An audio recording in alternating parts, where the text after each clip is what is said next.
What's up, everybody? It's Mr. Talkbox. Check it out. You need to like and subscribe. Come on and catch a vibe. Boy, DOA playlist.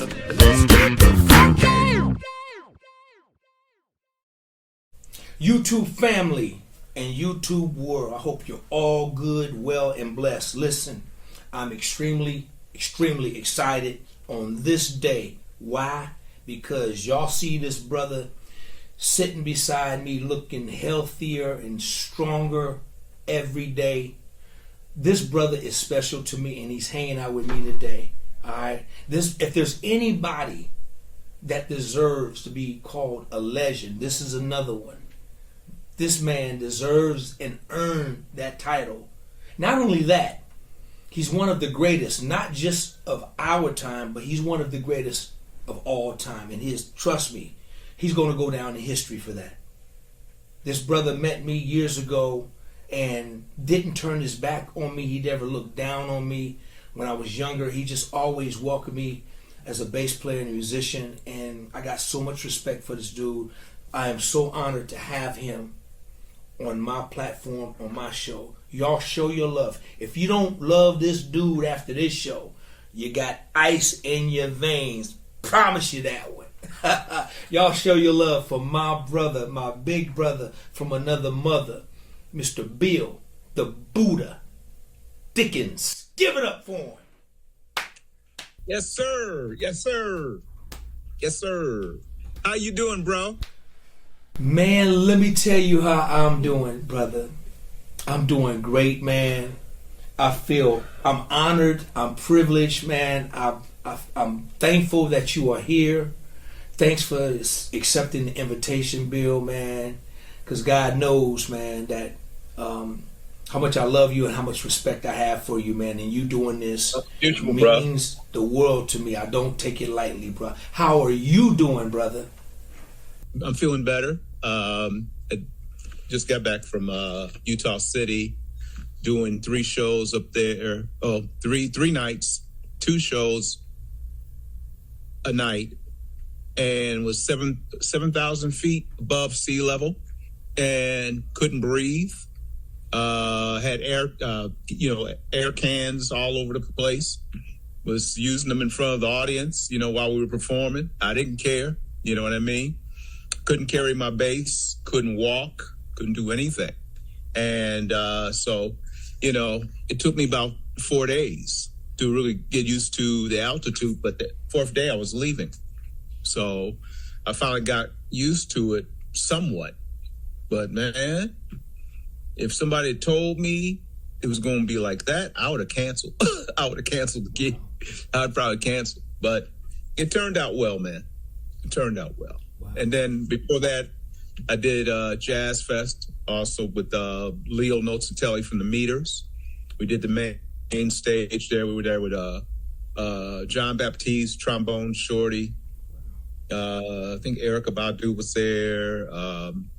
It was Santana was there. A bunch of people, man. Wow. So, yeah. Yep. Well, brother, we're gonna talk more about your health situation a little bit later on in the interview, because I definitely want to touch in on that. Because man, a lot of prayers have been going up for you, from all over the world and what you're dealing with. Yep. But brother, listen, your discography, man, is just incredible. I mean, not only does your credit says the commercial pop R&B artists like the Janet Jackson, Mary J's, George Michael's, people like that, but you reach beyond a whole nother tier, man. I mean, I'm talking about the Pat Metheny's, the Al D'Amelio's, the Freddie Hubbard's, the just incredible Grover. I mean, just so many people. Bill, can you share a few experiences, man, just so the world can just see and know a little bit who I'm talking to on this conversation piece? No, I mean, man, I mean, I would say that I have the same respect for you as well, but I think for me, what's a little different about me is that my mother, when she was pregnant with me, she was taking guitar lessons, and she would take me to this theater called the Regal Theater. I mean, I was in her stomach, so she was watching the Motown Revue and, you know, James Brown, Jackie Wilson, you know, all of those acts at that time. And then about a month or so after I came into the world, she started taking me to the theater. And so that was kind of like all my first contact with music, man, was like actually hearing the sound of these groups. And as well as finding out that I'm listening to James Jamerson right there up there on the stage. You know, when I got older, I saw Stevie Wonder, you know, and he was doing a drum solo, and I was just a little kid, you know, not knowing years later I'd be playing with him. You know what I mean? You know, and you know, it really, that was my whole learning curve. And then of course James Brown, I saw the whole show, you know, quite a few times. So I was able to kind of get a grasp on it somewhat sonically. You know, of course, he endorsed Vox amps. So that gave a whole nother sound, a whole nother dimension. You know what I'm saying? So for me, I was like kind of thrown into the pool from, you know, almost from birth, man. I mean, you know, and then my dad, who was a cook at Northwestern University, he took me in 1968 to see the original lineup for Sly and Family Stone. So I saw Graham, the original, all the originals. So I sat right under Graham with my dad. And of course, you know, Sly didn't show up until 1:32 in the morning. He was supposed to go on at 9. It didn't matter, you know. And all of them were like, you know what I'm saying, Stone or whatever. But I got a chance to really listen and hear Graham really play and see it up close. So that changed my life, because I started playing drums when I was 3 years old, and then gravitated over to bass the same year because my mom thought I wanted to play drums, because I said I want to play this instrument that sounds like a boom, boom, boom kind of sound. So she started me out on drum lessons. She refused to have me learn to play by ear. So one day after my lesson, we come downstairs into the showroom of this music store called Kern's Music Store, and there was a Vox bass draped over a custom amp that had 315s. So that thing stood about maybe 6 feet tall, a little taller, and I'm just a little shorty. And I told my mom, "That's the boom, boom, boom." She said, "I ain't getting you that." Yeah. So she got me a little Ampeg B12 and some knockoff bass, and that's pretty much where the journey began. And like most of us, my mom had, a piano around the house, so I started tinkering around that, and then she put me in piano lessons, and then one day my music teacher caught me, and I'm just kind of singing to myself, just singing and stuff, and so he goes back behind my back and tells my mother, "Your son got a beautiful voice," and I'm like, why would you say that, And so she put me in chorale, so I was just kind of around music, all of my life. But I started the opposite way from my friends who played by ear. I played by reading it on paper. Yep. So Bill, your strength was pretty much by reading. Yeah, it was because my mom refused for me to play by ear. She wanted me to play, everything by notation, because that's how she learned how to play. So she wanted me to learn my instrument and learn how to read on it, not knowing how much that would pay off for me in the long run. You know what I mean? And so, every instrument that I played, every wind instrument, I played tuba, trombone, French horn, I had to read everything. Piano, guitar, bass. I got to a point that I started like not playing around her because I didn't want her to know that I was messing around with this instrument, so she wouldn't put me in school, because that's a lot of time being taken up when you're young. Yeah. Yeah. That's interesting, man. So let me ask you this question: how did you develop your ear training? How I developed it was reading like the Motown books and realizing that they wrote all the bass lines wrong, because they didn't have ghost notes.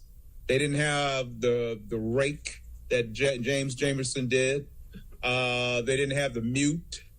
They didn't have the palm. They didn't have the hook. None of that was written. Somebody just transcribed what they could interpret, because the lines were too complicated, too complex. So I had realized that I had to learn this stuff by ear if I wanted to be able to play any way, remotely close to James Jamerson. So that's how that came about. Plus, most of the kids in my neighborhood couldn't read. So basically, this is good. So basically, you're picking up a Motown record, and you have to figure this whole thing out, because there's no notation to it. So you're sitting down, like most of us, like with me, listening to the record, and then you're hearing all this other stuff that's going on, and you have to figure that stuff out, what that stuff was, just by your ears, listening to it. Mm-hmm. That's right. But the advantage is that I saw James Jamerson as a little kid, so I knew what he sounded like sonically. He had that Fender Precision and the custom amp with the 215s.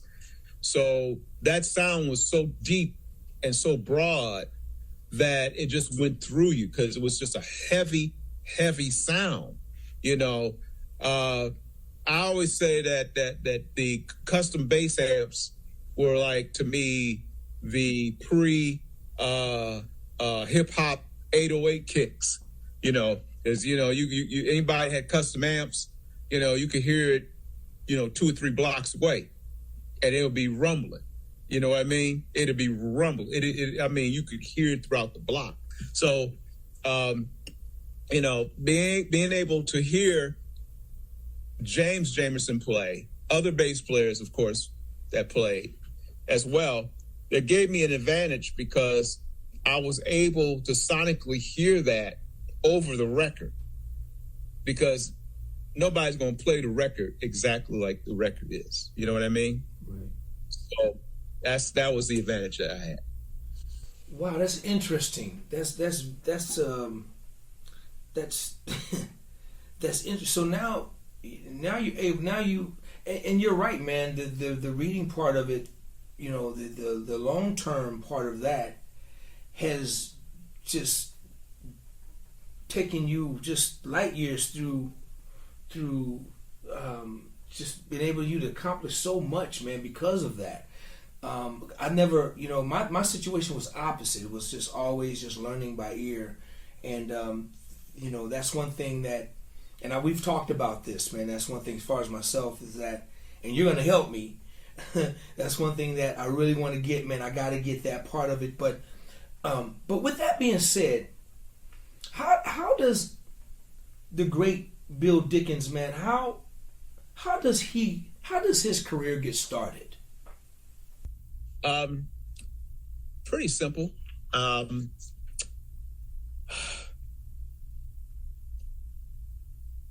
of course, I was playing in lab band in grade school, but I wasn't playing bass.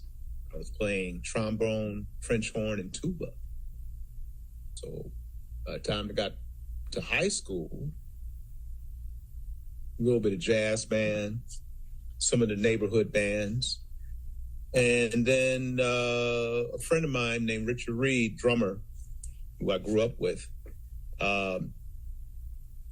he hooked me up with a band it was called Mojo. And this band was, four-piece rhythm section, two horns, and a lead singer. But the trumpet player could sing his butt off. But these guys were about 20, 25 years older than us. So I started gigging at 13 years old. I had to be snuck into the clubs.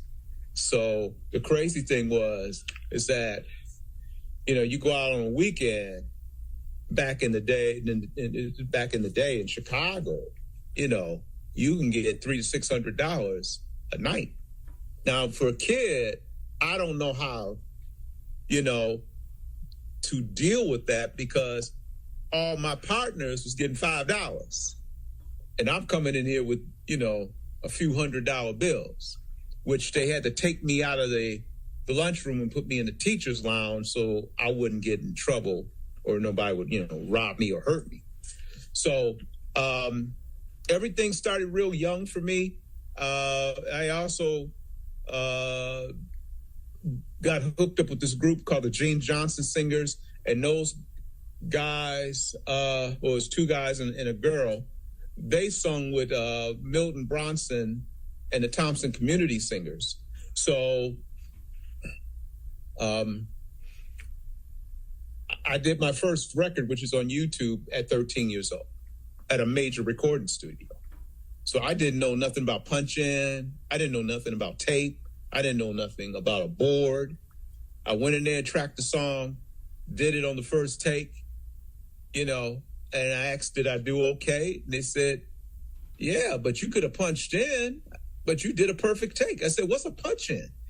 You know what I'm saying? I didn't know nothing about that. So, I started out young, playing live and playing in the studio. So I was kind of exposed to all of this stuff at a very young age. And I had a curiosity about everything, about the mixing console, about the outboard gear, about the mics, and I wanted to know, how did this stuff make this incredible sound, and I'm in the same studio, that Ramsey Lewis did Sun Goddess with Earth, Wind, and Fire, that Peeble Bryson did Feel the Fire, that the Emotions did Best of My Love, I'm right here as a little 13-year-old kid, in the mix of all these great musicians. And so I didn't complete the whole Gene Johnson Singers album because they brought in this guy named Larry Ball. Larry Ball was like the cat in Chicago for bass. He could sight read, he can score, he can conduct, but he played a Telecaster, and he played just like the gospel cats, but with taste. He could play all those runs and stuff, but he did it like with taste. So if you listen to some of the like Feel the Fire, he does this riff at the end, and it's crazy. He'll do stuff out of nowhere, and you just be like, where did that come from? He was that dude. So he took me under his wing, and he was a mentor to me. So I got a lot from him and learned a lot about how to play with a group and also how to play live. Of course, I'd never been on a big stage before. So one of my earlier gigs in my teens, I was working with Charles Clindsey and the Voices of Melody. I think this was the first time I worked with an all-black choir that was a classically trained black choir that sung gospel. So I had to read all that stuff, right along with the singers. So we were on the stage with James Cleveland, Ranch Allen, Andre Crouch. You know, I'm still real young at this. I don't know anything about this. So I remember doing my first gig at this theater called the Erie Crown Theater. And I'm excited because, you know, I'm going to make about $500 or something like that. And this little guy comes in with this black suit and this black hat on. And he said, can I see your union card? I said, what's that? He said, you don't know what a union card is? He said, you got to be in a union to play here. I said, I do? He said, yeah. So he went back and he talked to the band leader, and I ended up making $100. The union took all my money. You know, I didn't know nothing about that.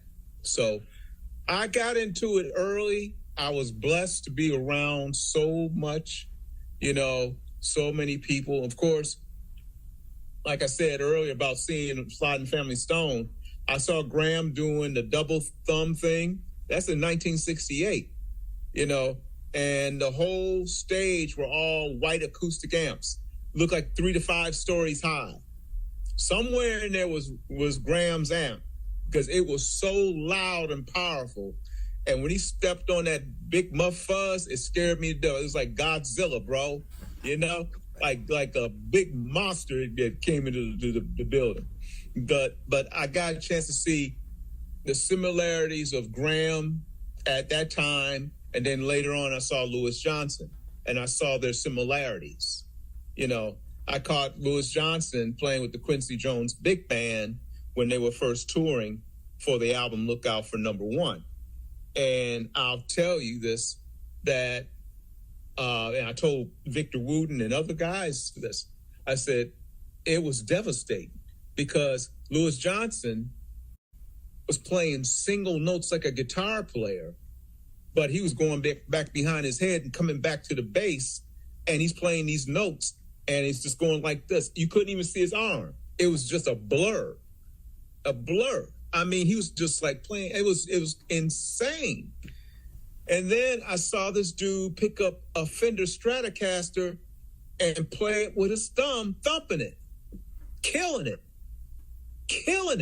I mean, I never seen nothing like that. And then his brother George turns a Fender Precision upside down. He's playing it because, you know, they both play opposite. So that just had me confused. You know what I'm saying? Right. But bro, they were killing, but I didn't understand that whole concept, man. And I was hearing extra notes out of the bass. I'm like, what, does he have a delay or something? No, it's that left hand slapping. And that's what Graham was doing in 68. He's doing the same thing, man. Wow. He's doing the double thumb. You know, it was like pre-greasing. Yes. Greasing. You know what I'm saying?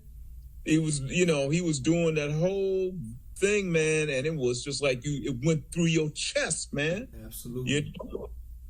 You know, and that's what I saw as a kid. So that's how I grew up. So for me, I kind of was groomed by all of that, you know what I mean? And also, as well as the other musicians, I got curious about horn arranging. One of my mentors, and not my mentor, but one of the guys I look up to and I was really inspired by was the late Charles Stepney, who did all those horn arrangements, vocal arrangements for Earth, Wind, and Fire. So I was very inspired by him as far as arrangements, you know, because he was coming from a whole different place. He had a whole different agenda from everybody. Quincy Jones said if Charles Stepney had moved to L.A., he probably wouldn't exist. Yeah, I agree. People don't really understand, man, how much of an influence he was to Earth, Wind, and Fire. Him and Maurice, I mean, he was that guy, man, that inspired that sound. He was incredible. So Bill, you're talking about layers and tiers and, you know, the progress to your success. So you're making money as a youngster, and and you're building you're building your career. But what I want to ask you is that because your resume and your discography is so long, man, it's so large, man, and I advise anybody and everybody to please go Google this man, look at his Wikipedia, just go find out who he is and what he has done. When you became commercially successful, did you have to relocate? Because I know you were in Chicago, but did you ever have to relocate to Los Angeles to take it to another level, or did you achieve everything by being in your town of Chicago, by just being there? I achieved mostly everything in Chicago because, of course, being affiliated with Ramsey Lewis, he was signed to Columbia Records. And I was telling Jim earlier that Ramsey wasn't really a songwriter. So when I auditioned and for Ramsey and got the gig, the first day of rehearsal, he looked at me and said, "Can you write?" I said, "You mean write songs?" He said, "Yeah." I said, "Yeah, absolutely." So instead of us starting to, work on any of the stuff that he had been playing, the current stuff, he sends me down in the basement and I'm on an upright piano and I'm writing a tune. And I wrote this song called Special Place. And I came back upstairs. He didn't even know I could play piano. So I came back upstairs. I played the song. He said, "Can you write it out?" I said, "That's not a problem. I'm writing for piano, not for bass." So I brought it back the next day. He said, "Write me another song." We hadn't really started rehearsing per se yet. And I went back downstairs and wrote another song. And it was called, he named it Just a Little Ditty. I don't know why he named it that, but I thought that was straight up stupid, but it made the album. Then he had an idea that he was noodling around with. He said, "You think you can do something with this?" I said, "Yeah, absolutely." I went back downstairs and put a lot of the idea of what he was doing, and came back, and along with the drummer's help, we wrote the song "I Can't Wait." That became the single of the album. So at 22 years old, I had a single out, and I was featured on the record, so I had a bass solo. And that's when I was doing all the crazy triplets and stuff. I was only 22. And that was the first time people had heard of me. And so it wasn't like you would think like, people in the neighborhood would hear you and stuff like that. This is like, international, and, they were playing the song about 16 to 20 times a day. And even DJs were saying, "Who is that bass player?" Because nobody had ever heard anything like that before. And I was just like, wow, this is crazy. Now, the thing that really got me is that they played our song on General Hospital. So when I saw that on General Hospital, I'm like, oh, I'm going to get paid now, But the thing about it, I'm just watching, all these white people that can't find the downbeat. You know what I'm saying? I'm like, man, they can't even find this groove, man. It's like all my favorite stars on that show, man. They have no rhythm. They don't have no feel. They don't know where the one is, man. And I was like, man, that's crazy, man. And they were getting down. It wasn't like they played it for a short while. They played it all through my solo. And I was like, oh, man. Wow. This is crazy. It had to be nothing but God, man. All of this had to be God, man, because I would have never thought of myself as anything, because I came from a neighborhood that everybody could play their butt off. Everybody was phenomenal.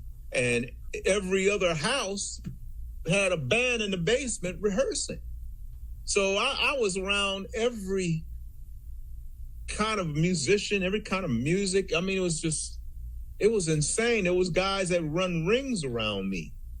One of my mentors, the late Steve Jennings, taught me how to do all that stuff, the stuff I'm doing now, the triplets and the slapping with the left hand. I disappeared for about a year and a half. When I came back, man, I was tripling like 200 something on metronome, man. Man, boy, when I would go out and play the clubs, man, I would have a whole line of bass players. Richard Patterson, Daryl Jones, all the cats be lined up, man.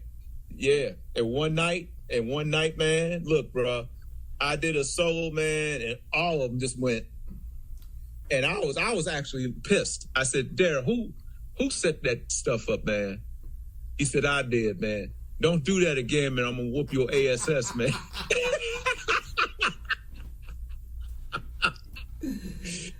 But I had no clue, man. I had no clue.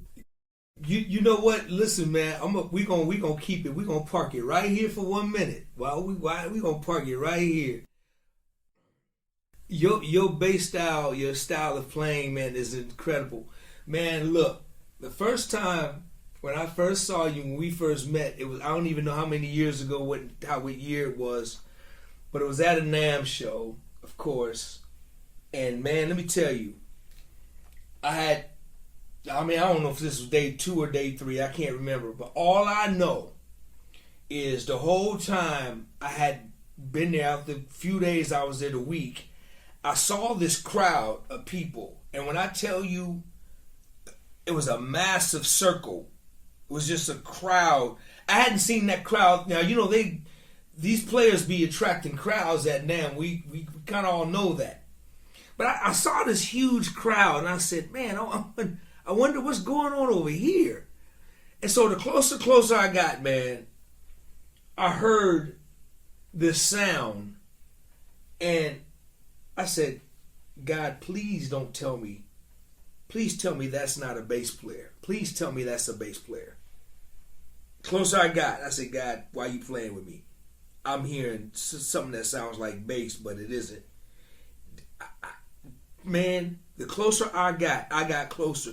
I could barely get close enough to look over the deep sea of people to see you, because you were like, they were surrounded around you, dude. But I got a glimpse. And when I saw you playing this machine that you was playing, this bass, and what was coming out of that thing, man, I was blown away.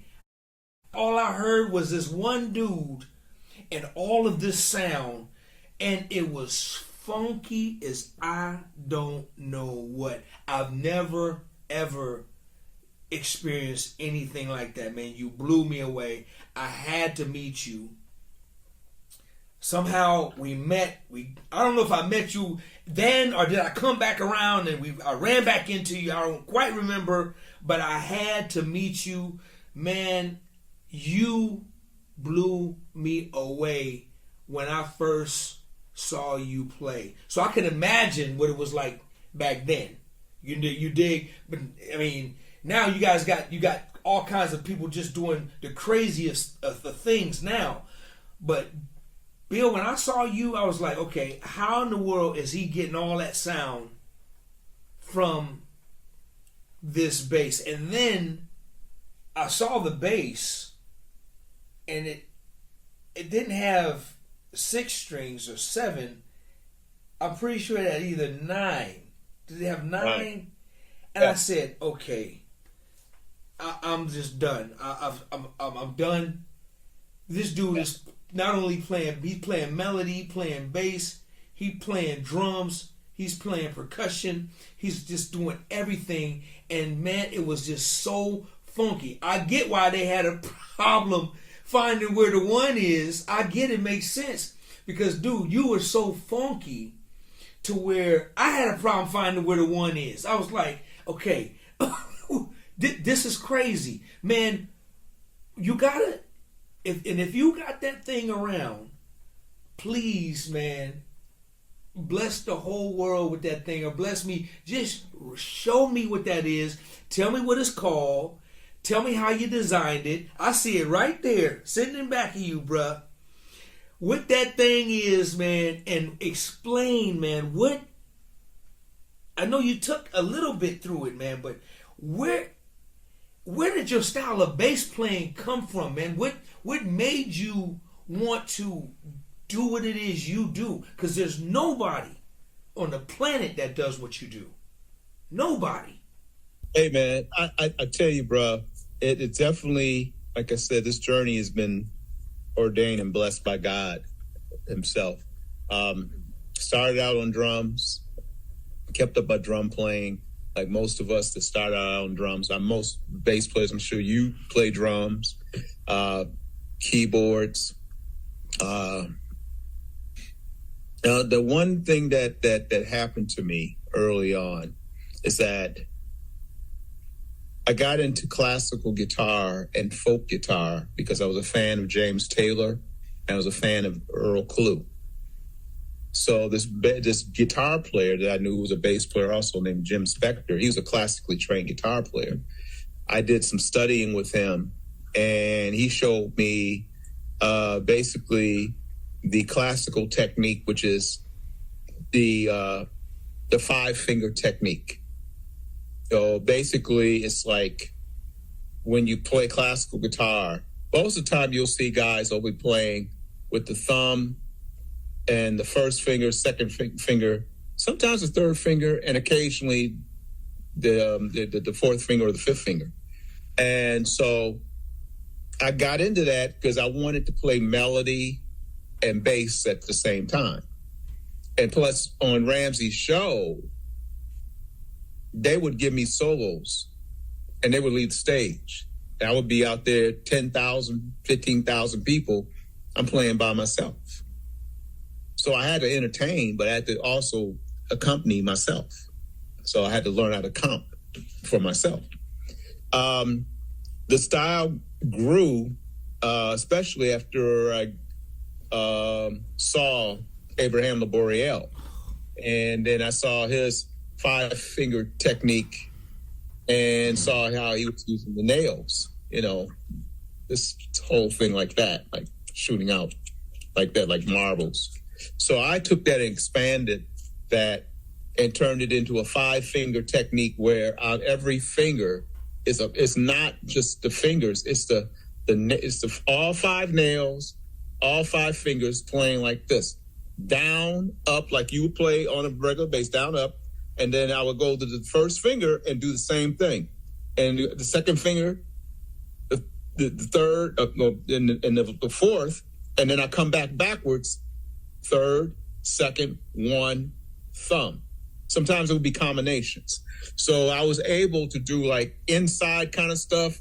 And that's how I was able to develop my speed, because I was able to take that and divide it between that hand. And eventually I was able to play single notes so that I could hammer, bring my thumb down, and come back up, then take the next finger and play hammer down, and then come back with my nail and come back with my finger. So I developed that thing, and nobody could figure it out. That's why on my Warner Brothers videos, they put a camera on my bass, because they couldn't see what I was doing, because my hand was always like this, like a ball, because everything was like, they were like guitar picks, like 5 guitar picks. That's kind of the whole idea.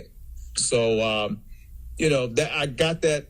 A lot came from Abraham Boreal, and a lot came from Jim Spector showing me how to play classical guitar and apply that to bass. So that's where that started. But then I just came into my own thing, and I did this thing. I invented this thing from trial and error era, which is using toilet paper and putting it under my bass and raising the strings up real high. And later on, we created what they call the Buddha rope, and that was sold in guitar centers. And what that does, it cuts your practice time in half. So if you practice 8 hours a day, you can get the same amount of intensity and coordination, and we're using my rope in 3 to 4 hours, and that's it. Now, is that still on the market, Bill? That was on the market back about 4 or 5 years ago, but I can show you how to make one. It's not a problem, but it changes you, man, completely, man. And the way you play, and you use that penny and you use that rope, oh man, that's it, man. I'm throwing my bass in the river. I'm ponding all my other basses, bro. I'm throwing my amps in a garbage truck. It's a wrap. That's it. That's it. Bill, please don't make me cut this interview short. Please. Listen, all done, man. You are the king to us, bro. And I'm telling you, man, you changed my life, because when I first heard you play on record, man, I'm like, what is that sound? Because I heard this sound kind of like the penny was screeching up against the strings. I do that with my thumb, and I'm like, what is he doing? And I couldn't make out what he's doing, but it was beyond funky, man. It was. There's things that are real funky, but there are things that you just can't figure out. It's like a funk that you have never heard in your life, and that's what you are. You from another planet, bro. Big bro, listen, man. Don't make me cut. This interview this ain't. Let's go back. Thank you, man. I love you, man. But this is totally about. Let me say this, man. You can show me how to do the toilet paper roll, all that, but ain't none gonna do me a bit of good for what it is you doing. But, hey, bro, no. Listen, man. To think. So why 9 strings? Why not 10 or 11 or 7? What's the purpose? Why the 9 string bass?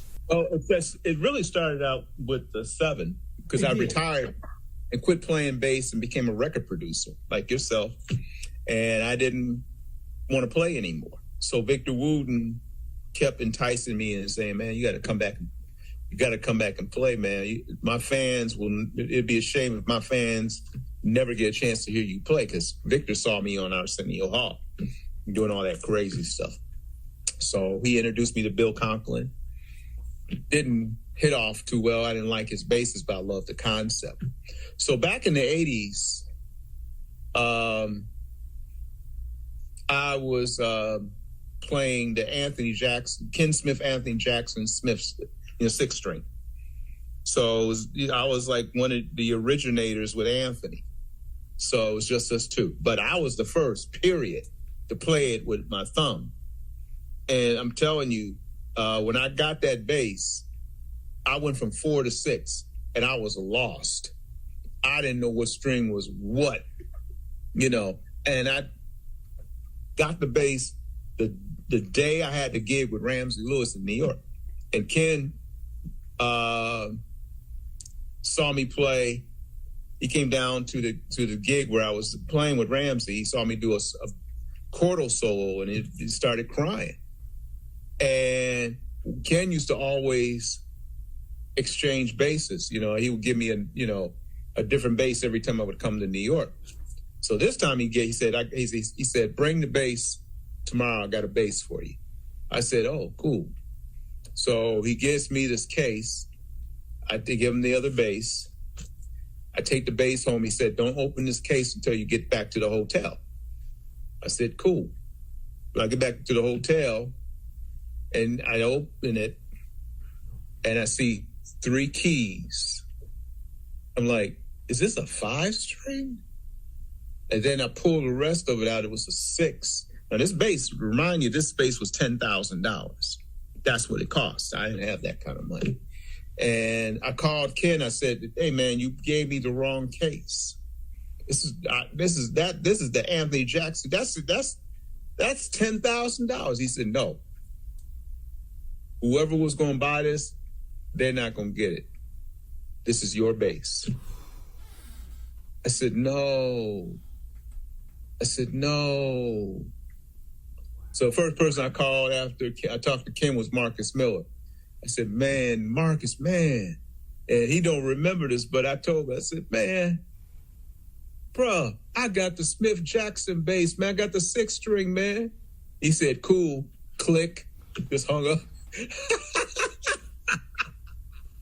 So Bill, your production game, man, and your production credits, you as a producer, is very strong. It's just as strong as they both work hand in hand. You as a bass player and you as a producer and an arranger. Man, you've been part of a lot of big projects, man. And whether you're scoring on it, or film, television, you've had your hand in so many different things, man. But as a producer, man, how important to you was it to veer off and have that part, to know that side of the world as well? I mean, not this phenomenal bass player who's doing everything, but how important was it for you to experience and get to know what production was all about at that time as well? Well, towards the end of my 8 years with Ramsey, there was these kids that I met. And one of the kids was into the same thing I was into, programming. These kids were filthy rich. Their fathers made like $200 million a year. And one of them was making windshields for GM. I don't know what the other father was doing, but they were very, very rich. So I get a call from one of the guys, his name is Tal. And he says, hey, man, we got this studio. We want you to come down and see it. We would like for you to come down here and be the studio manager or, head of production there. So I went down to Milwaukee from Chicago, and they gave me the address, and I went to this building. It was a brand new, gorgeous bank building. So I went to security. I asked the security guard, can you tell me what floor AD is on? He said, the 17th floor. I said, what's the room number? He said, the 17th floor. I said, what do you mean? It's the entire floor. I'm like, what? And so I went upstairs and I get out of off the elevator and I meet up with Tal. First thing he does, he takes me into the room. They got a Flying V Neve, a Mitsubishi 32-track digital. They have $300,000 of outboard gear. The blueprint of the studio and the way the walls and everything was set was designed by Bruce Swedin. I'm like, what were y'all thinking? I said, you're out of your mind. I mean, we could have got a loft. He said, we're going to do some huge things. I said, no, man, that ain't how you supposed to do it, man. If you're going to have something this crazy, it should be in LA or New York, man, not in Milwaukee. So then Tal takes me into this room, and the whole room is organized, real clean. So it's all MIDI gear. It's over $100,000 or $200,000 of MIDI gear. And Tal said, this is your room. I built this room for you. And I'm like, oh my God. So long story short, he got my first client, which was his girlfriend, who was also filthy rich. And I told Ramsey, I said, I'm going to be the studio, the head studio production manager of the studio. So I'm going to go and do this project, and I'm going to probably be gone for about 3 months. And, let's find us a sub. So when I come back, I'll be done with the project, so forth. He said, no, just go ahead and do that. I'll miss you. And I said, okay. And that was like the beginning of the end for me as a bass player. It was just like the timing was perfect. I had no time to play. I had this giant studio. One of our clients was Cheap Trick, the rock band. They had just came off their #1 pop hit, The Flame. And they rented out the studio for 3 months. And I was in there just doing production, writing, doing commercials. It changed my life entirely, because I had for the first time in my life, I had my own engineer. So now I wasn't like trying to noodle around with stuff. I didn't touch anything. They made sure I didn't touch anything. If there was any gear that I needed, and I would even talk about it, it would be there 2 hours. It was in the room, and they had techs there to put it in. I never had experienced anything like that. Matter of fact, one of the things that I did, I'll tell you the story now, because now it's years later. The song I played bass on, that's on YouTube, Black Cat. They wanted a remix from A&M. Nobody would touch it. Nobody would touch it. Nobody had no idea how to remix a rock song. I took my sampler, I sampled the whole song, I chopped it up, I put drums over that and a new bass line, and I sent it back, and they went crazy. They were going to fly out Janet to redo the vocals, and they were rolling out the red carpet. And it was one of these things that you just felt like it's too good to be true. All of a sudden, her A&R person disappeared. Never called me back. Never heard from him again. But I'm not mentioning no names. You know what, Bill? It's funny, and my mind is just going back. I vaguely remember something like that happening. I remember a remix of Black Cat came up. I can't remember, man, but it was killing, and it had to be the same thing you're talking about. And we heard it, and it was incredible. 30-some years later, I find out that you mean tell me you were the one who did the remix. Wow. I was the one that started the whole ball of wax rolling. Wow. Nobody had any idea how to remix that song. I didn't get the last cut. I didn't get the final cut. But you know how it is when you start hearing your ideas on other people's mixes. That's what happened. I just remember them being real excited about this remix to Black Cat. And I think, I know I heard it probably, we heard it in the dressing room or something. And I can't forget, there was somebody from A&M Records who brought the record in. He brought the record in and played it for us. And when I tell you it was crazy, I do remember that part, that moment, man. I do remember that moment. Wow. Yeah, that was that. Nobody knew.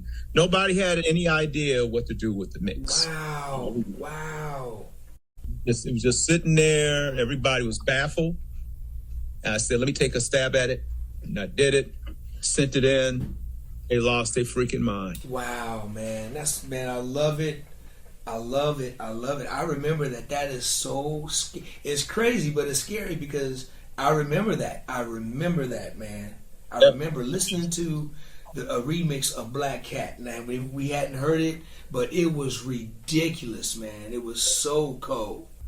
It was like, hey man, I did it the old fashioned way, man. I just sampled the whole doggone record and chopped it up and put new drums on it, put a new bass line on it, a synth bass line on it. Wow. You know, I left everything pretty much the same. I just put this another vibe on it. And then that was it, man. They lost their mind, man. It's about the simplicity. Not how much you do in your production. It's how little you do in your production that affects the groove. I remember that, man. Listen, in order to make this thing make sense, this week, man, me, you, and Chucky got to get on the phone and talk and just have this conversation, because he's going to trip his mind once he hears this story, man. Real quick, man, finally, listen. You've been dealing with some health challenges, man. And I want to talk a little bit about it, man, because you shared with me, and I'm not sure how much you want to share, but I will say that, brother, you know, people have been praying for you, man. Myself, every day, man. You're in my prayers every day and night as I pray, man. And I look at you, man, and see how strong you're looking, and how you're progressing through this, man. Can you share a little bit about what's going on with that? Yeah, man. Basically, what happened, my dear friend and the other James Jamerson, Michael Henderson, I used to be his music director. And one day he posted a picture on Facebook, and he was in the hospital. And I'm like, what's up with this? So I called him, and he never returned my call. So next thing I know, Michael Henderson's dead. And I'm in shock. I don't know what to think. So I thought to myself, you know what? And he died of cancer. The cancer has spread, and it couldn't save him. So I said, you know what? I think it's time for me to go and get a checkup. And I'm just going to get a basic checkup. And I went to the doctor, and they did an EKG on me. And so as I was leaving the building, I was done with the checkup.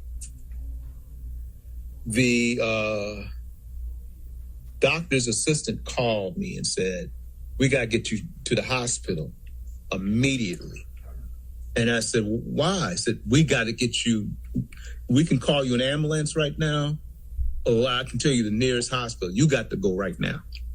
I'm coming back in the clinic, and you tell me what's going on.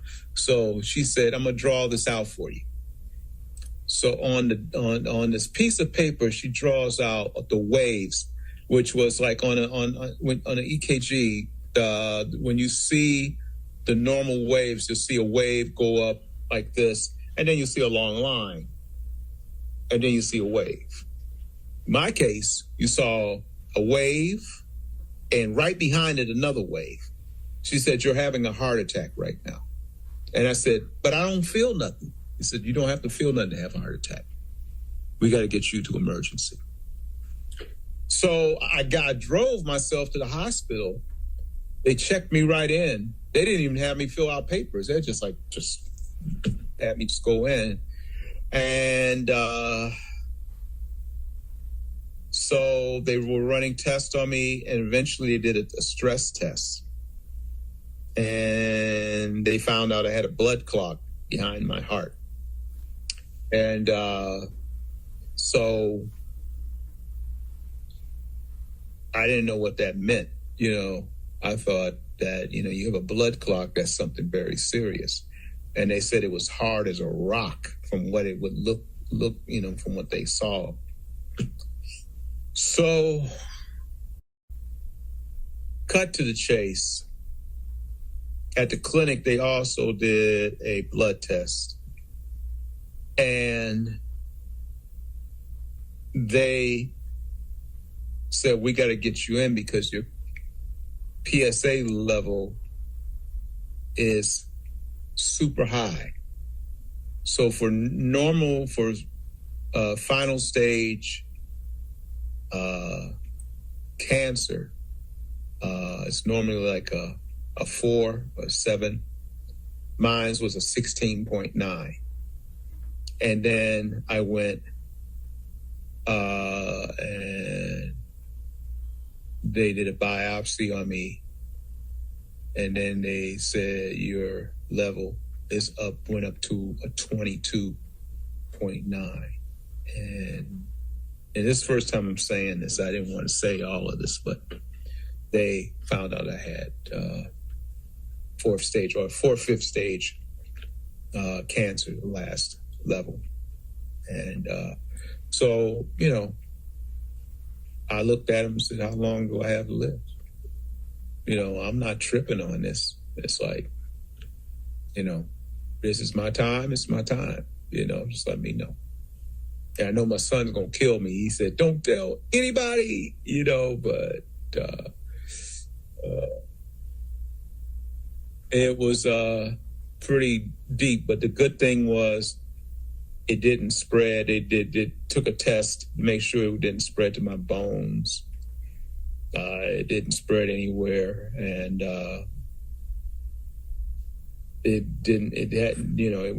thank God it did not spread. And they were able to treat it. And I went through 2 months of radiation. And I'm done with that part. But the other parts, the side effects and the medicines I'm taking,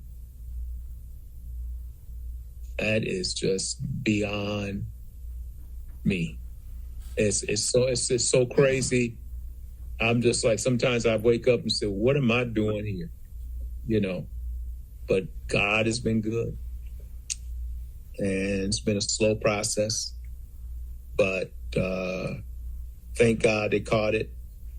They, I don't know if it's cured or not, but they said that, the cancer I had, prostate cancer, was the most easiest cancer to cure. So this is my first time speaking out about it. I've been very quiet about it. And because you're my brother, I love you to death, man. You're the first person I've said this to.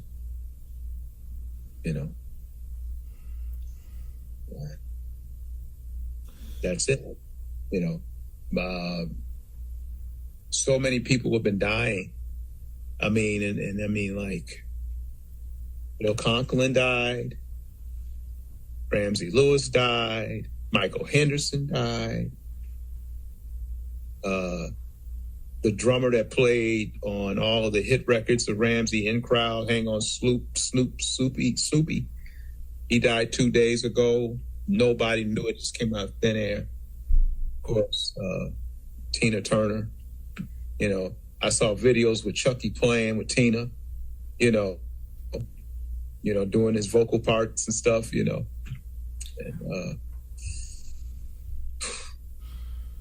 And then Sheldon Reynolds, who was a very dear friend of mine. And that just, I just thought it was like, I just felt like, well, it's time to go. I don't know what that means. I've lost many, many, many, many, many famous friends. And, now everybody's just about gone. The only person that could fill an arena, not at 18,000, but 100,000.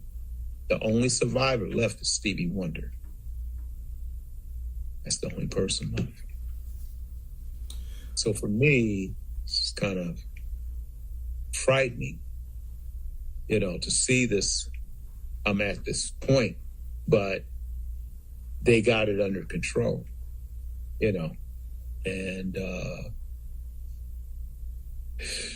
my son, who's been super, super, super supportive, has been really helping me, taking care of me, and my church, my pastor, Reverend D.O. Griffin, by the way, his brother,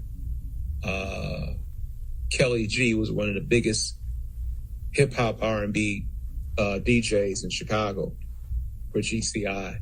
He just won an Emmy. I saw it last week. But my pastor has been super supportive. The entire church has been super supportive. I've been at my church for 22 years. And the minister of music,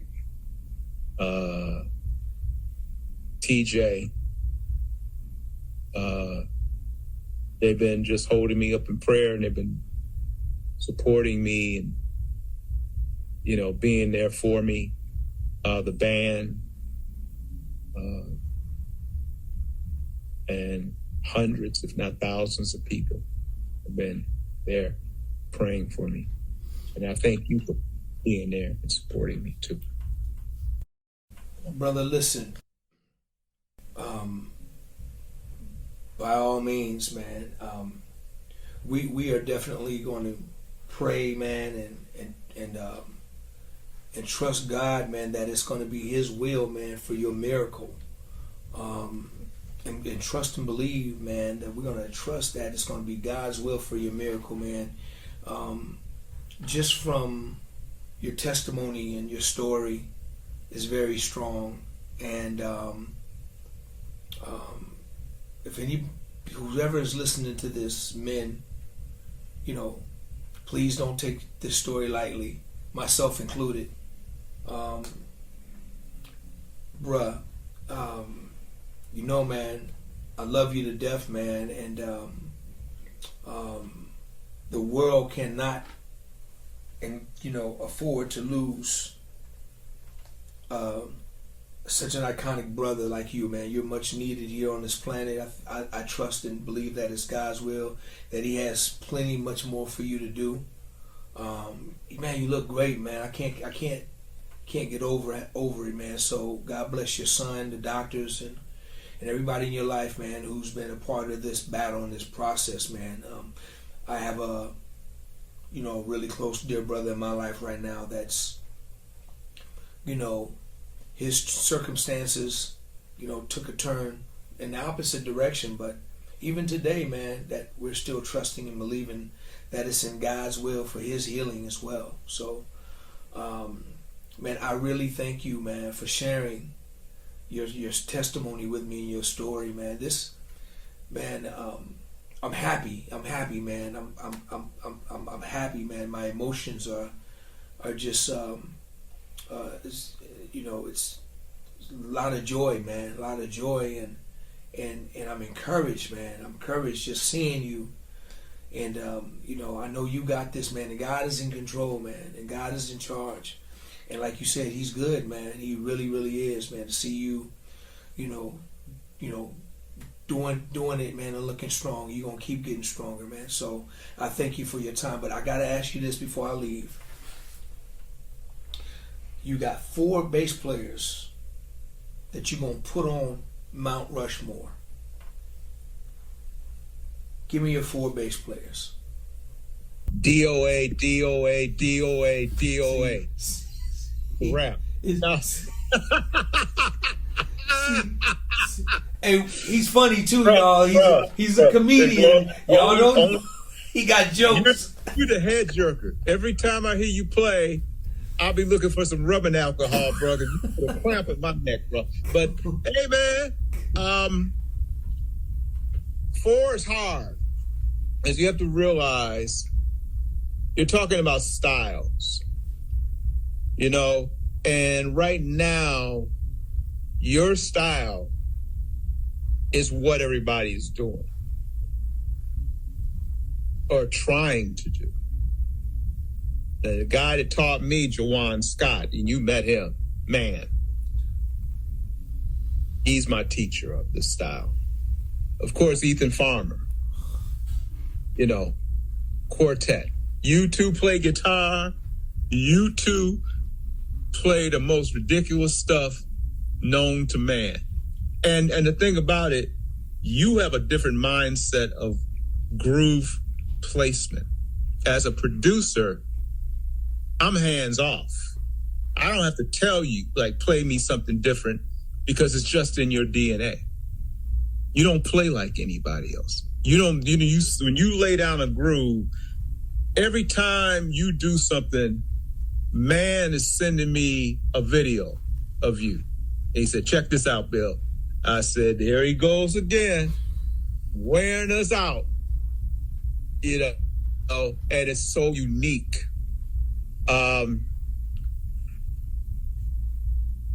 It's hard. I mean, I'm trying to think.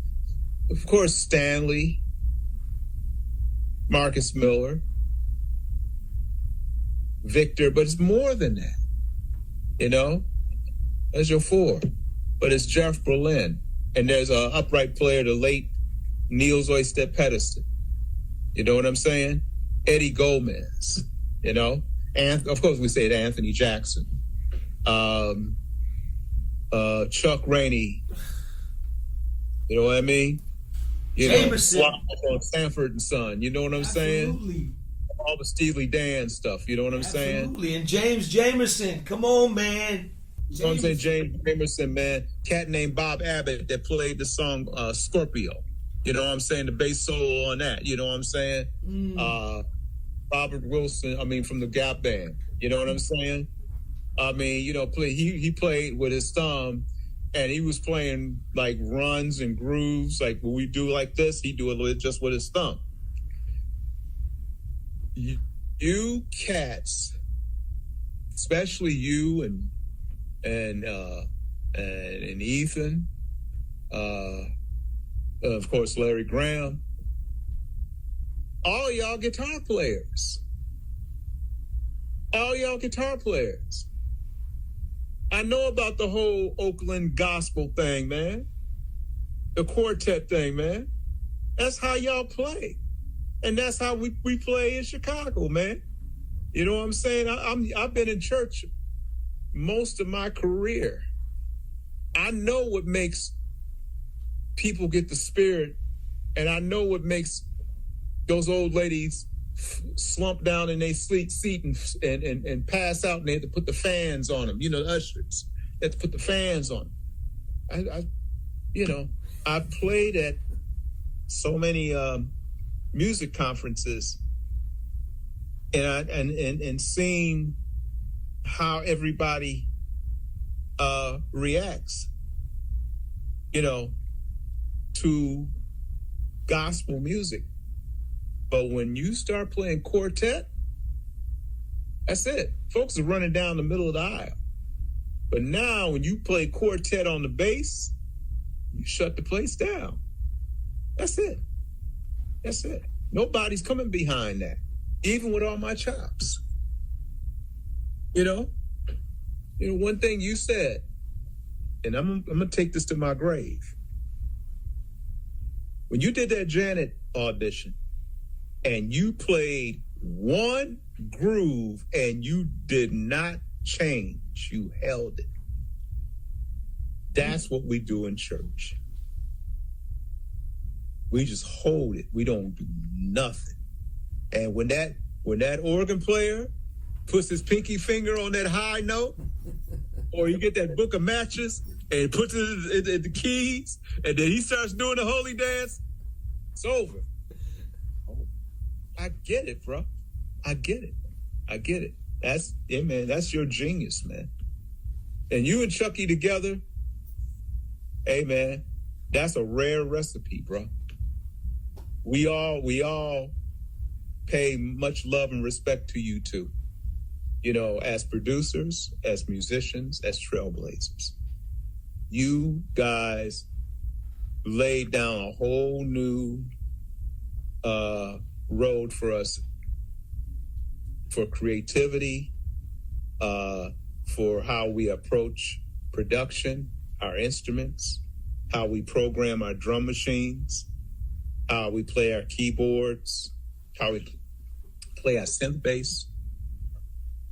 And there's no words I could express to you of how much of an influence you've been on us.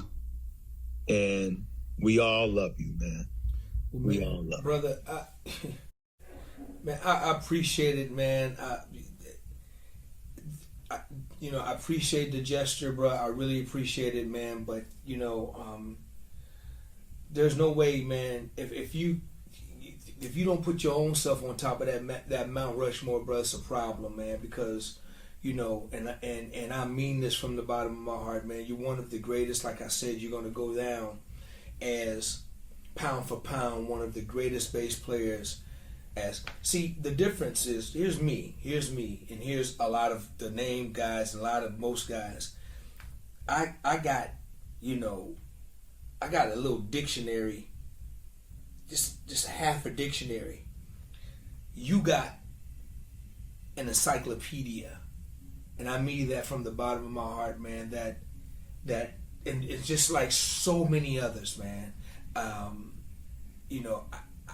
Me, and I'm speaking for real, man. I can't do hardly none. I can't do nothing you guys do. I'll do one thing, and I do one thing pretty decent. One thing is this. Look, man, I'm sorry. You can say what you want. One thing that you do has changed us all, man.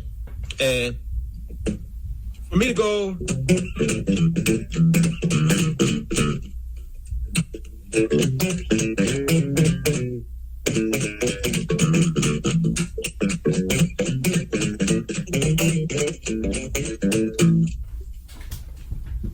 know what I'm saying? You know what I'm saying? No, brother, I don't do that. You know what I'm saying?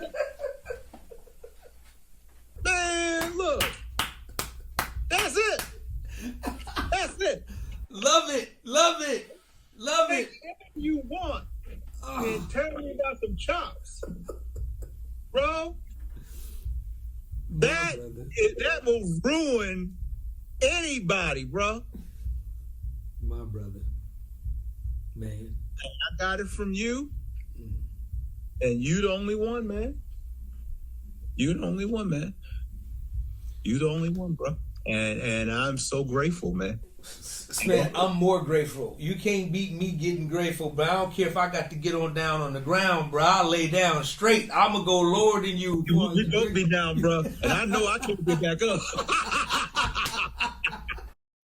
Hey, man, listen, man. I love you, man. I love you, man. Listen, man. Do me a last favor. Tell everybody how they can contact you, Bill. Tell everybody how they can. Instagram, Twitter, Bandcamp,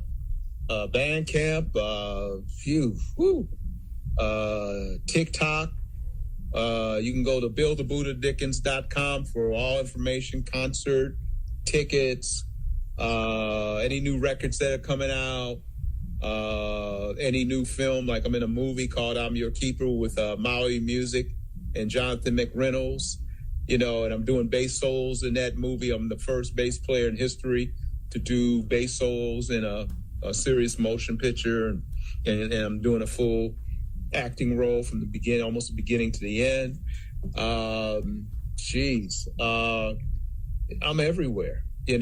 I'm just everywhere you can find anything with concert content, from R&B, neo soul to hip hop to jam band. Not only are you everywhere, my brother, but I'm going to trust God's will that you are here to stay. Hey, brother, I got to say, man, because I'm going to come up there. You got that country thing going on, bro. You know it, man.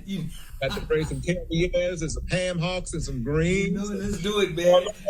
Hook a brother up, man. Let's cook it right in all the dirty pots and the skillets. That's use it, the man. dirty grease. We gonna use all the that dirty stuff grease. is, man. You know what I'm saying? You know what I'm saying, Yes, bro? sir, man. I mean, you gay, man. That's what I'm saying. It's like your bass playing got that country thing in it, man. Bro, I'm telling you, bro. You go. Like you after church, you go over one of the people's houses. They got all this food cooked between services, and you go over there and eat all that food, and you come back and you leaning back like this and playing. Hey, man. Yes, sir. Hey, let me tell you, man. See, at my church back in the day, after the church, they have the dinner after the church, man. And them sisters back there, they put the cake on top of the spaghetti. Hey, See, that's wrong, bro. That's why you play like that, man. that's the way I used to eat my spaghetti dinner. Put the cake on top of the spaghetti. About that, man. And they got peach cobbler, blueberry cobbler. Come on now. They got carrot cake. They got lemon cake. They got all this stuff. They piled on one plate. Come on. And then you got to go do the radio broadcast. And all you hear is a bunch of folks snoring. And you know what I'm saying? Man, I love you, man. I can't tell you Much love, enough. much respect, man. Love you For so sure. much, man. Hey, man, Thank you, brother. The honor's YouTube all world, mine, bro. you guys give it up for my brother, Bill, the Buddha. Yes, sir. Dickens. And one more thing, don't forget to pick up Ramsey's book. Went #1. There is a big chapter in this book about the history of how I evolved from just being a bass player to a songwriter and a producer for Ramsey Lewis. Man, thank you so much, brother. DOA, let's get the fuck out.